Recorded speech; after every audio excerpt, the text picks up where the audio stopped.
From the Library of Congress in Washington, D.C.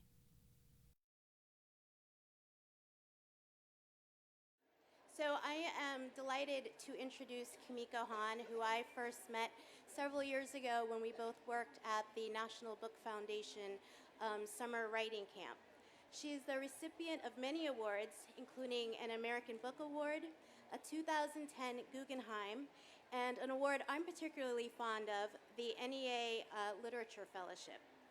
She is the author of numerous volumes of poetry, including her most recent book, Toxic Flora.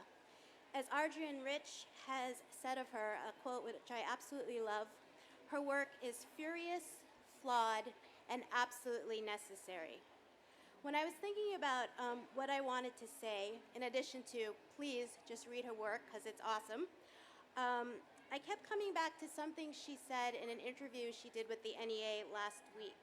And she said, "Poetry allows me to explore and express my authentic self, whether the poem concerns childhood or social change or a poisonous plant." And I think that is what, for me, is so compelling about her work. The way she's able to take in the whole world and sketch these glimmering lines of connection between seemingly disparate elements. For example, the poem Xenacus Longpipes on the near-extinct New Zealand bush wren in Toxic Flora becomes a meditation on the cost of loving.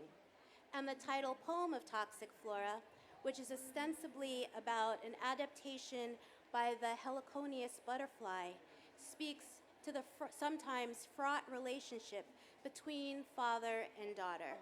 I am proud to introduce Kimiko Hahn.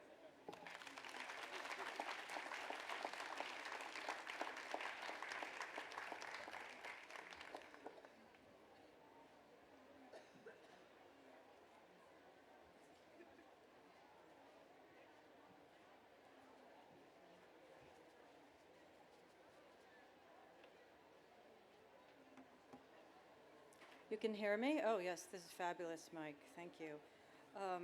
First and foremost, it's just an incredible pleasure to be here. I have not been to the National Book Festival before, and these gorgeous white tents are just, they just feel magical. One wandrful thing about being an artist is we get to meet all different sorts of people on as we're wandering around. And so last night, it was a pleasure to meet the head librarian of the whole United States, Dr. Billington. So that was an extraordinary pleasure. And then just before I got here, I was speaking in the author's tent with a guy from the facilities and maintenance. And we had an incredible chat as well about what it means to keep the building whole. And so I feel very lucky. And thanks to John Cole, Stacy, Sistare Anderson, especially Rob Casper, my dear, dear friend, and also Catherine Blood, who's been just taking wonderful care of me. So thank you, everyone.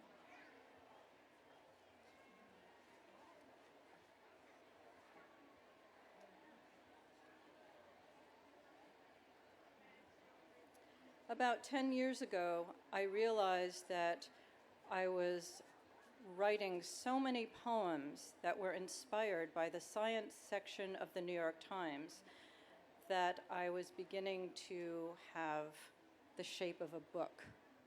So I kept writing, and the most difficult part of revising the poems had to do with cutting out all the really interesting scientific stuff. And so it took me an especially long time for me to put together this collection. When I finally gave the manuscript Toxic Flora to my editor, she was very enthusiastic, and she also enthusiastically gave it back to me with the instructions to, not instructions, all suggestions to the artist, right? She suggested that I take out the 3 very long prose-like sections that I had and that she had liked very much in previous collections. Uh, but she suggested I take one of these pieces, very long pieces, and take sections from it and flip it through the book. And it was an extraordinarily brilliant suggestion on her part because it created a kind of through line in the book, and it made everything kind of magical. The piece I decided to hold on to was about sexual cannibalism. And I will read a little bit from those sections right now. Nowadays, when friends read about Darwin and something like sexual cannibalism, they immediately expect a poem. Then there's my own jealousy of the material itself, that someone will get to it first. Whatever the pressure, that the female mantis devours the head of the still mating male and then moves on to the rest of her body is a shocking bit of information. Because I am past childbearing years, because I have daughters, or because it just seems vulgar to eat in bed.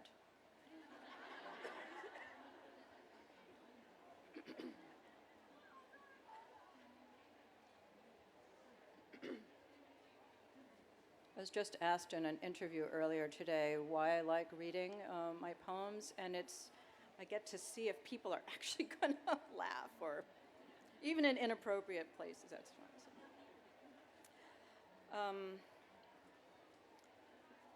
So what the main, I guess you'd call it project, although some people don't like that word in connection with poetry. I guess the main project was to begin with these gorgeous science articles and essays, and then kind of swerve into other material. On deceit as survival. Darwin could not believe an insect would visit a blossom that had no reward, and insisted that the green-winged orchid must withhold its nectar deep inside. But he was deceived as well, since this orchid does not offer nectar in its own Darwinian desire to attract, then rid itself of the useful bee. Still others smell like feces or carrion, for the sort that prefers to lay eggs in such environs. Yet another species resembles a female bumblebee ending in frustrated trysts, or appears to be two fractious males, which also attracts, no surprise, a third, curious enough to join the fray. What to make of highly evolved beauty bent on deception as survival? Liposuction, rejuvenated clitoris, plumped lips. I plead with daughters to forget the enhanced buttocks and rely on soap as fragrance. But how can a mother instruct on deceit when girls so readily flaunt thigh and thong, and when parking lots are replete with broken fences and the preternatural buzz of the car alarm?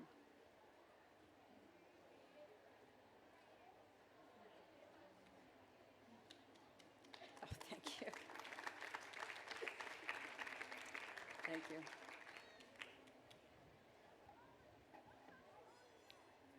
Just walk away, Renee. The mite harvestman, a daddy longlegs, found in 400 million year old fossils, has wandered between several continents without so much as a swim. A conundrum, if it weren't for plate tectonics, a notion only realized in fossils. If it weren't for plate tectonics, a notion only realized in 1911 when a scientist matched up fossils on either side of the Atlantic. I think about this discovery and tried to tease out a simile, but really it's better just to leave the first land animals alone, the shifting and colliding and breaking apart alone, the drifting, the sadness that marks the opening of a quest, only to discover a strange.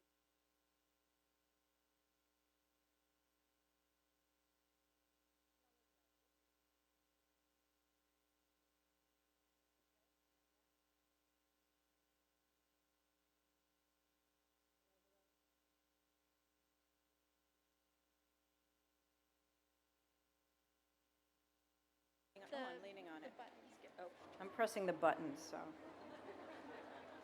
those are not the buttons I wanted to press. Okay, now I know. Thank you.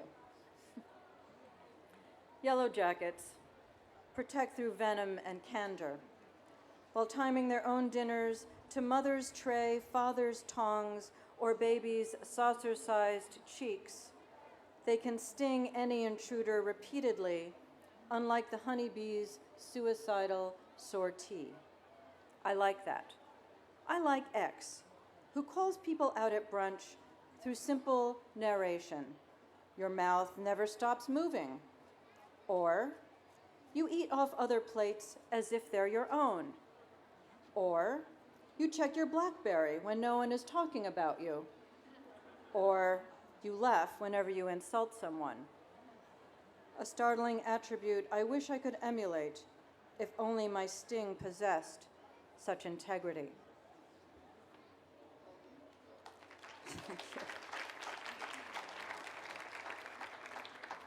Another little bit of prose. Excuse me. One thing that attracted me to the Science Times in the first place, and scientific material, I've written about science and all other areas. No topic is not up for grabs. So I've been writing about science and researching other areas for a long time. One thing that really attracted me to science, though, is I'm not one of those Asian American kids who grew up with a lot of science. So for me, this area is completely exotic. The information is exotic, and the language is extraordinarily exotic. So here's a little bit of prose that really is just a list. Phrases. An evolutionary advantage to being eaten. Passing on their genes if they cooperate in their own death. Surrendering themselves to their mates. Encouraging their own cannibalism. Go along with their own demise. Benefits of sacrificing themselves. Complicit in their own deaths.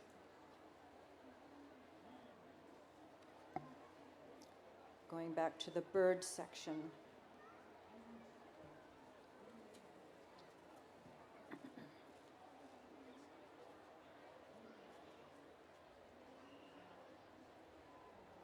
I'm curious, what is cannibalism in signing? Oh, doesn't look so terrifying. It's okay. Defining syrinx. Migrate with an ornithologist, and life will come to sod farms and mud holes, where shorebirds scavenge in soggy pits for worms and insects before trans-equatorial flight. A shadowy sojourn using magnetic field, starlight, and other biocompasses. Their migratory calls, differing from routine song, are high-pitched and clipped, each burst a fraction of a second. Dr. Irby Lovett finds a link between such vocalization and the particular syrinx behind it. And what is a syrinx? A bird's vocal organ, a pathological tube in the human brain, a narrow corridor in ancient Egyptian tombs, a reedy shepherd pipe, and, if capitalized, the figure who, in order to protect her chastity from Pan, was transformed into the reed from which he created the panpipe. Unlike the capacity for migration, which can be lost and regained, the mountain nymph was forever rooted in this pitiable swamp. Please recall, I warned you earlier that muck is where a lover's sojourn leads to. Thank you.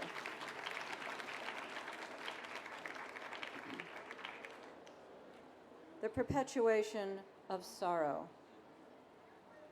When we fragment forests, we create an excellent habitat for the cowbird, whose females shove the eggs out of songbird nests and substitute their own for those full-time mothers to hatch. a spiral for which I am not sorry. I couldn't help myself. You might notice by now that I use this material first to captivate, hopefully as I was captivated myself, then to kind of slip into seemingly personal material, and sometimes it's really personal. Before the book came out, I was reading some of the poems in manuscript form, and a young man came up to me afterwards and introduced himself as an editor to the Science Times section, and said, when the book comes out, if you'd like to come to a staff meeting, let me know. So the book came out. He was at the book party. I arranged to go to the staff meeting Tuesdays in the New York Times building. And as I was leaving the subway and walking down the sidewalk to the building, I broke out in a sweat, and I thought, what is wrong with you? You are going to meet all these world-class writers, and you just ripped off all their writing. But shameless person that I am, I just marched right in there, and they were extraordinarily gracious and kind of curious about what I had done. And after I read a couple poems and no one had thrown anything at me, no lunches or staples or anything like that, I noticed as the book went around that they're all looking in the back because I've cited each and every work that I've used. So I think they were curious if they were included. So that made me feel good.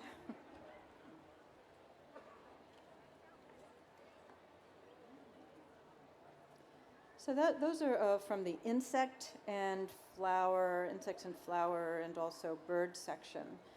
So this is really from the, what section is this? It's the Astronomy section. Sedna. Come to find out, Sedna is the Inuit woman whose father cast her from their kayak, thus transforming her into the spirit of the sea, but also the name of 2003 VB12, a planet or something beyond Pluto. It is the first body to be discovered in the Oort cloud, a hypothetical region of icy objects that become comets. But questions remain. How can a region be hypothetical? How can a scientist not know what a planet is? How could a father throw his daughter from a kayak, even if she did write poetry that hurt his feelings? I am not sorry. He always said, art comes first. But that is a murky region for fathers and daughters. What comes first? And what my daughters wish to know is, did she drown for his sake or to learn how depths betray? So, thank you.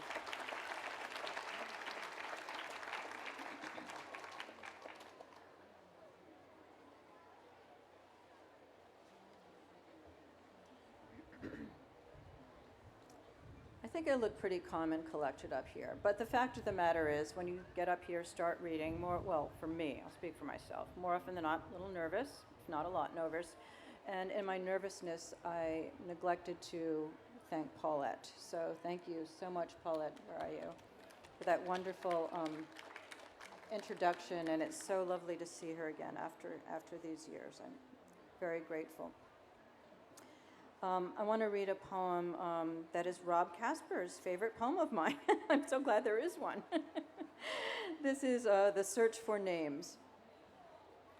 The right to name Planet X belonged to the Lowell Observatory, where the Kansas farm boy engaged to photograph night heavens used a blink comparator, quickly suggested Slipher after his superior. The widow, Constance Lowell, suggested Zeus, Lowell, and Constance. Then 11-year-old Venetia Burney put forward Pluto, ruler of the underworld, as well a dark and cold terrain, and a god who could turn invisible. She was eating breakfast with her grandfather, Falconer Madden, when he read about the search in the dailies. Lucky girl, fortunate planet, exultant netherworld. Thank you.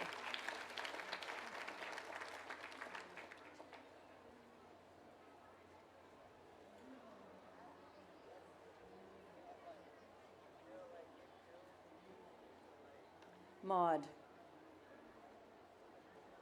Although the exoplanet Gliese 436b, orbiting around Gliese 436, may possess a livable zone in between its fixed sunny and frigid sides, it still does not possess a more transcendent name. I'm interested in whether this exoplanet possesses atmosphere as much as the next person, but more, I'd like my daughter to watch for the wobbles that a planet's gravity creates in the motion of its stars and name these masses after family members. Kimiko would be a great name. But really, I'm thinking Maud, planet Maud. To imagine qualities would be to suggest the obvious attributes a daughter might bestow on her mother, my mother. But rather than be obvious, I could take pleasure in naming any planet after her, though, if pressed, I imagine one as petite, habitable, remote, and owning a number of moons. An atmosphere, surely. There was a short time I wanted the same daughter to go into mycology, to name a fungus after the men in the family. I don't think either would be asking too much.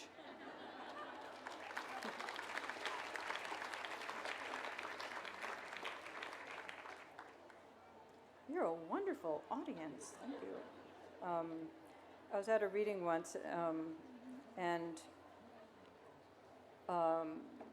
someone who had heard the poems before was laughing away in the corner, and everybody else was giving her dirty looks. How dare you laugh at her, Kimiko's poems? It was so sad. So happy with the one laughing friend.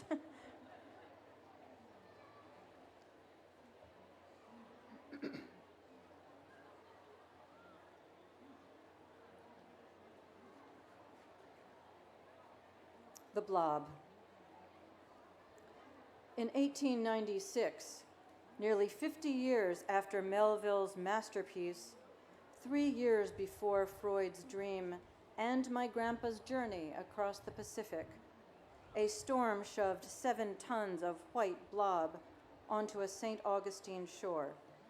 23 monstrous feet of glistening flesh, a surviving archaist or alien or devil of the deep. Chunks were immediately shipped to the nascent Smithsonian for display, then storage, until 100 years later, a Florida scientist examined the same specimen, as well as new blobs floated up from the depths, declaring the cryptozoological curios merely the remains of large cetaceans. The narrative of the stupefying has closed with nothing more than pure collagen washed up from the oceans unconscious, sad to say. Thanks.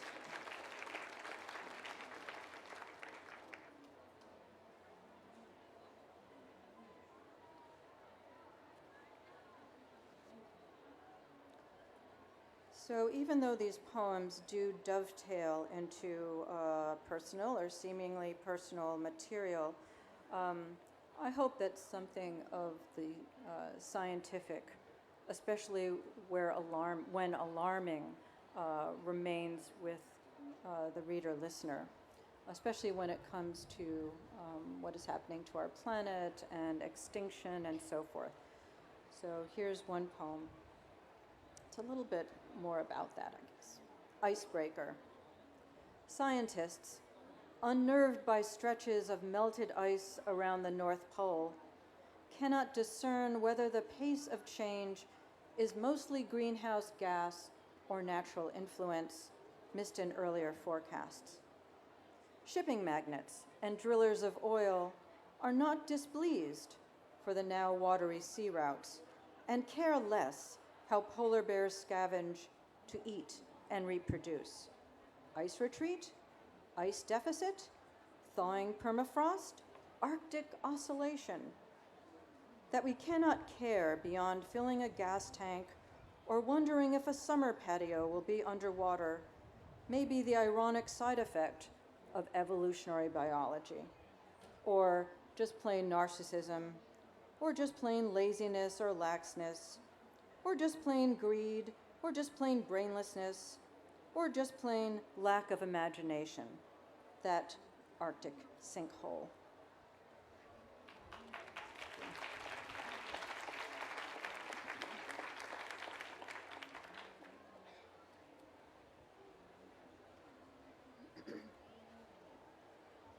I'm going to end with this poem, and then I think we'll break into Q&A, comments, so forth. So.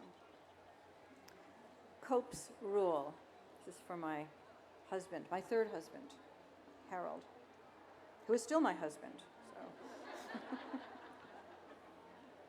Cope's Rule. According to Edward Drinker Cope, 19th century paleontologist, fossil records show lineages become larger over millennia, indicating that bigger is more successful. Though later scientists offered further support for Cope's rule, from mammals to corals, paleontologists in the last century challenged such evidence. Gould, in particular, was dismissive of such a psychological artifact. Current, more rigorous studies suggest the results are plain to see. Being big provides a big advantage. And yet, the study continues, why isn't Cope's rule more of a rule? Laws of physics reveal that insects cannot grow to the size of Tyrannosaurus rex because their exoskeleton cannot support heavy loads of body mass. Furthermore, a small rat is probably better adapted to a certain niche. There is also the issue of surviving mass extinction, though not everything can get small enough, quick enough. I am small already, so that isn't a personal concern. Still, each consecutive husband has gotten larger, though I'm not sure why or what that reveals, except it's easier for Harold to reach for stuff on the top shelf, rather than watch me at 50, this was written a few years ago, climb on the kitchen counter, though last weekend he bought for us both a stepladder, ruling out vulgar advantage. Thank you.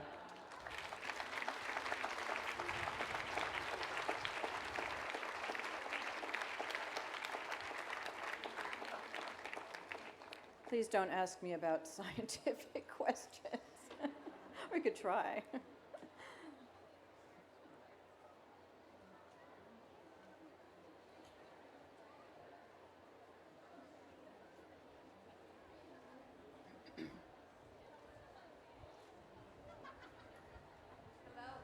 Hello. Enjoyed your readings very much. And I wanted to know if you have written anything about the tragedy of the tsunami and nuclear devastation in Japan. I have written about it, but the work was not good enough. So I think I need to live with the rough drafts for a while.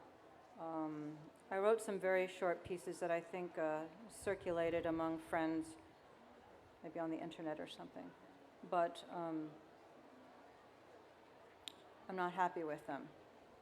And I'm not a poet that divides political poetry or poems of social consciousness from any other poem. I think it's really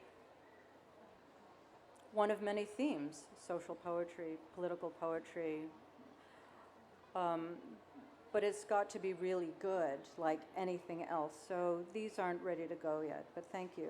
It's of major concern. Thank you. Hello, thank you Hi. for your reading. Thank you. What attracted you in this work to write about science as opposed to write about history or write about art, why the science section rather than it's a leisure section or some other section? The medium length answer to that question is a number of years ago I was reading an essay by Carl Jung, and it had in it as a metaphor something about the yucca moth, and it was so incredible that I wrote a little poem about the yucca moth. And then I started looking around in secondhand bookshops for a book on sort of like an entomology textbook. And so I ended up with a series of what I call reckless sonnets just on bugs. And then I realized that I had been keeping over the years a lot, well, I keep clippings, actual clippings, and that a lot of them were really about science. So I went from those poems about bugs to other areas of science and sort of dove right in. But I write about anything. I've written about pneumoconiosis and coal miners. I've written about The Tale of Genji, a classic Japanese text. I'm pretty much a magpie when it comes to different kinds of subject matter. So thank you. Thank you. Hi. Hello. I'm impressed the way you have combined science and poetry. Oh, That's thank really you. unusual. Thank you. Now I'm trying to look at the opposite side. You have taken scientific facts and use them to enhance your poetry. But is it possible, or you have already done it, to use poetry to make science interesting to those students who fear science but love poetry? Huh. Well, that would be a wonderful outcome if that happened. I think there are more people who love science, and when they're given something like the New York Times, which is written for people like myself who really, in high school I took biology and earth science because those were the easiest, and I loved them. And then in college I took biology and earth science, so I didn't really go very far afield. I wasn't intellectually curious when it came to classes where I had to get a grade. But anyway, I'm not answering your question. So the Science Times enables me to really go into these amazing areas, and they're world-class science writers. What I find with especially undergraduates in my poetry workshops is that some of them will say, I really love science. And I'll say, well, why don't you become a science writer? And they've never heard of that. So I think it's a matter of having young people realize that there are not just a dozen things that they can be when they graduate from school, but that there are all sorts of amazing ways to combine different passions. And again, this is going a little farther away from your question, but I think what I'm really trying to teach as a teacher of creative writing is creativity.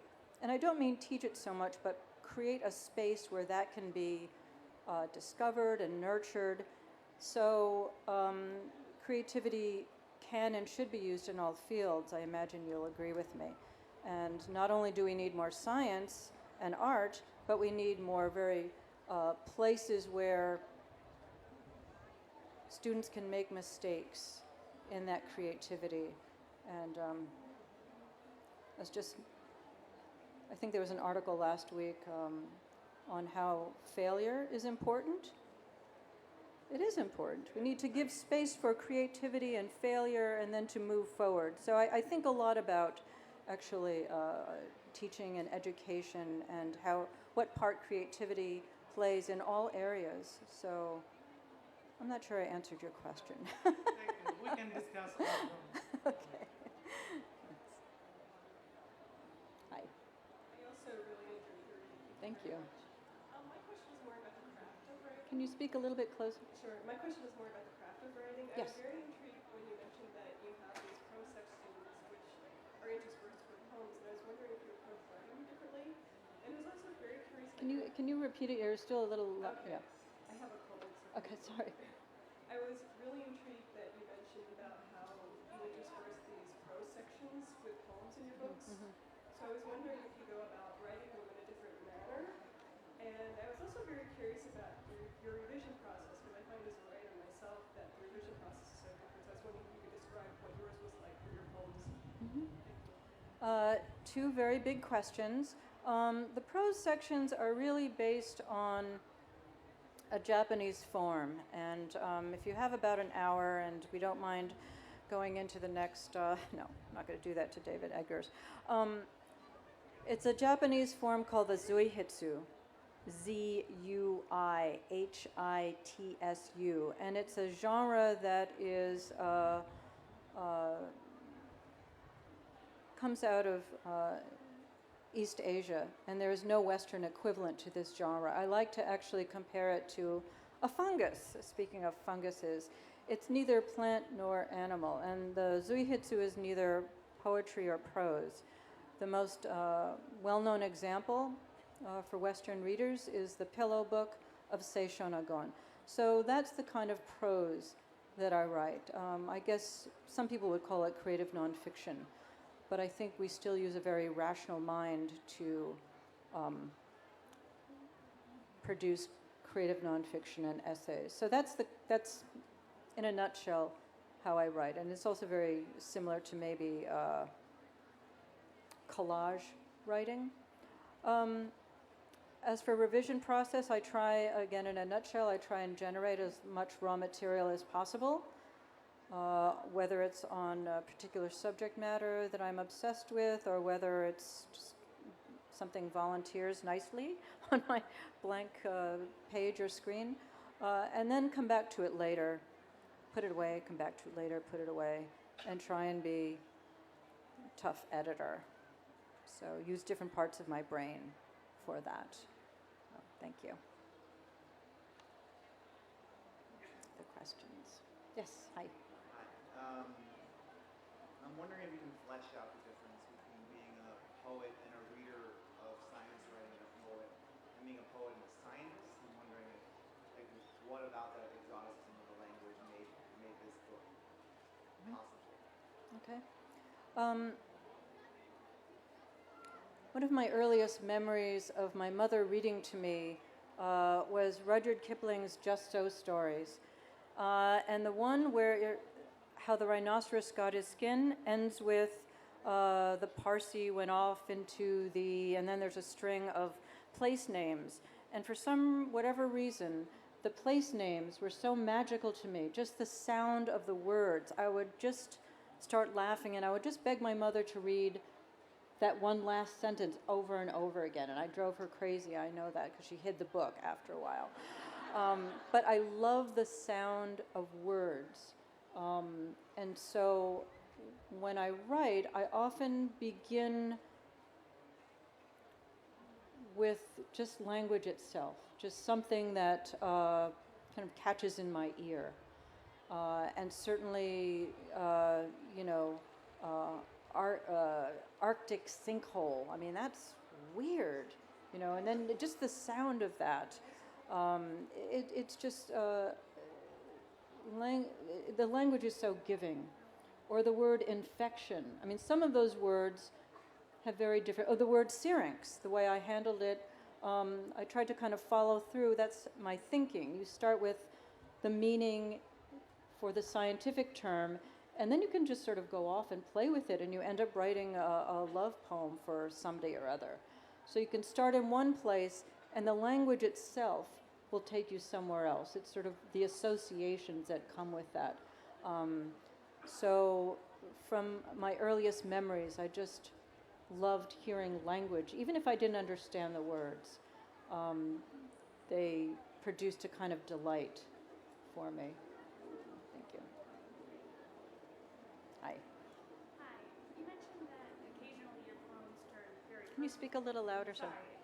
You mentioned that occasionally your poems turn very personal. I'm wondering if it's more rewarding or terrifying to read the parts that are personal. There must be a side of me that's a bit of an exhibitionist, because unless I have family members in the audience, it's pretty thrilling to read that. Although, every once in a while I'll think, what am I thinking? Again, like going to the Science Times staff meeting, what am I thinking reading about this? But, if I don't want to go somewhere, then that's exactly where I need to go. And if I'm not brave enough to read these things in public, then I shouldn't be a teacher and I shouldn't be a poet. So it's a calling. It's something I have to do. And I don't have to read them in public. I mean, that's a choice. But it's also my great pleasure. So did that sort of answer your question? Okay, thank you. Hi. Hi. Thanks for being here. I Thank really you. enjoyed your reading. I was wondering who else you read in the scientific poetry genre. Who are your favorite poets? Sorry. My favorite poets, besides John Donne, Emily Dickinson, Walt Whitman, there's Adrienne Rich, Louise Glick, Rita Dove, who read here earlier this morning, Sherman Alexie's reading tomorrow afternoon. Of my colleagues at Queens College, where we have a new MFA program. Sorry, I have to get that in there. Roger Sederat is Iranian American. Nicole Cooley is a wonderful poet from New Orleans. So my own colleagues, I love their work. But it's a pretty broad, and I'm sure I'm missing out on my most favorite writers right now, but I thank you. 5 minutes.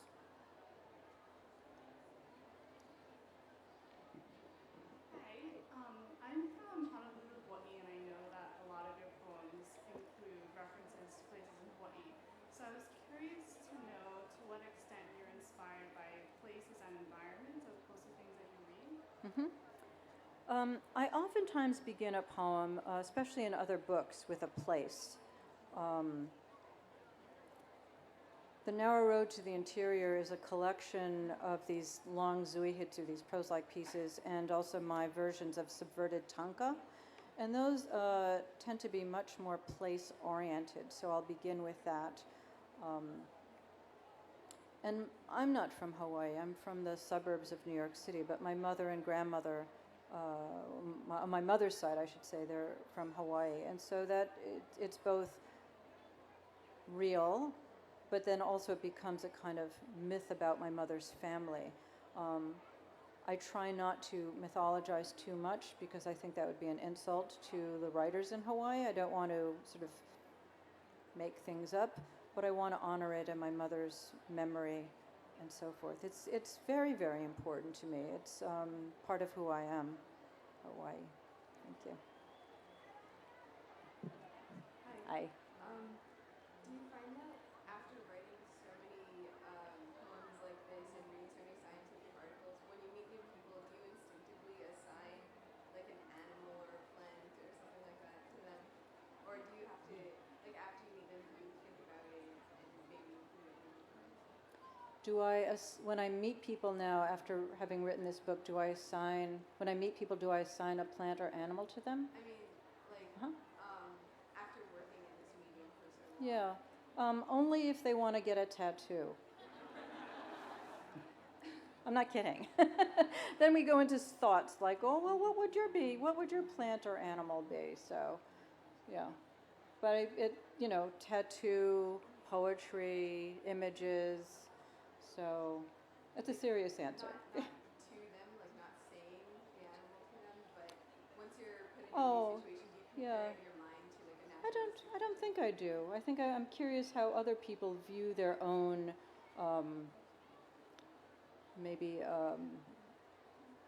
2 minutes, how they view themselves. So, thank you. Last question. Thank you. You talked about some of your more entomological work as I think you sort of reckless sonnets. I'm wondering how the kind of themes of improvisation and adaptation and mutation from the Darwinian imaginary that lots of Flora just suffused in came to inform how you sort of deformed or reworked or adapted fairly conservative verse poems, right? Tried to sniff that out. I'm very interested in how repetition, whether the repetition comes from formal poetry, how repetition plays out in contemporary poetry. So I'm interested a lot in slant rhyme and also the 1 and 2 line stanzas, playing with diction. I'm interested in how the ghost of a sonnet or a sestina might be behind something that appears to be free verse. So those things are increasingly important to me, not so much when I was younger, but I'm an old hippie, that's why. So, yeah. Well, thank you all very, very much for coming to poetry. I appreciate it. Thank you. This has been a presentation of the Library of Congress. Visit us at loc.gov.